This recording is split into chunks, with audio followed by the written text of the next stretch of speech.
Hey, ഇതാണ് എൻ്റെ അപ്പ. അപ്പ ഒരു ആർമി ഓഫീസറായിരുന്നു. റിട്ടയർഡായിട്ട് അപ്പൻ സൗദിയിൽ പോയ സമയത്താണ് ഞാൻ ജനിക്കുന്നത്. ശരിക്കും പറഞ്ഞാൽ ആ അപ്പൻ്റെ ഈ ചെറുപ്പകാലത്ത് ജനിച്ചുകൊണ്ടായിരിക്കും ശരിക്കും അപ്പൻ എൻ്റെ അടുത്തായിരുന്നു ഏറ്റവും സ്ട്രിക്റ്റ് ആയിരുന്നത്. കൺമണി ജനിച്ച പിന്നെ അപ്പം ഭയങ്കര കുറച്ച് ലീനിയൻ്റ് ആയിരുന്നു അവളുടെ അടുത്ത്. അത് കഴിഞ്ഞപ്പോൾ ബേബി വന്നു കഴിഞ്ഞപ്പോൾ അപ്പൂപ്പൻ അങ്ങ് ഭയങ്കര മെൽട്ടായി പോകും ബേബിയുടെ അടുത്ത്. ബേബിയുടെ ഏറ്റവും പ്രിയപ്പെട്ടതാണ് അപ്പൂപ്പൻ. എനിക്ക് തോന്നുന്നു അവൻ ആദ്യം പറഞ്ഞ വേർഡും അപ്പപ്പ എന്നായിരുന്നു. നമുക്കത് ഭയങ്കര സർപ്രൈസിങ് ആയിരുന്നു. അവിടെ വീട്ടിൽ പോകുമ്പോഴും പിന്നെ അപ്പ ഇങ്ങോട്ട് വരുമ്പോഴല്ലേ കാണലുള്ളൂ.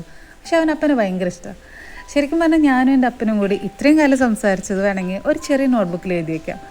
അത്രയും സ്ട്രിക്റ്റ് ആയിട്ടുള്ളൊരു അപ്ബ്രിങ്ങിങ് ആണ് അപ്പൻ എനിക്ക് തന്നത്. എനിക്ക് തോന്നാറുണ്ട് അതായിരിക്കും എന്നെ ഇത്രയും ബ്രേവ് ആക്കിയത്. സോ ഇതാണ് എൻ്റെ ബ്യൂട്ടിഫുൾ ഫാമിലി.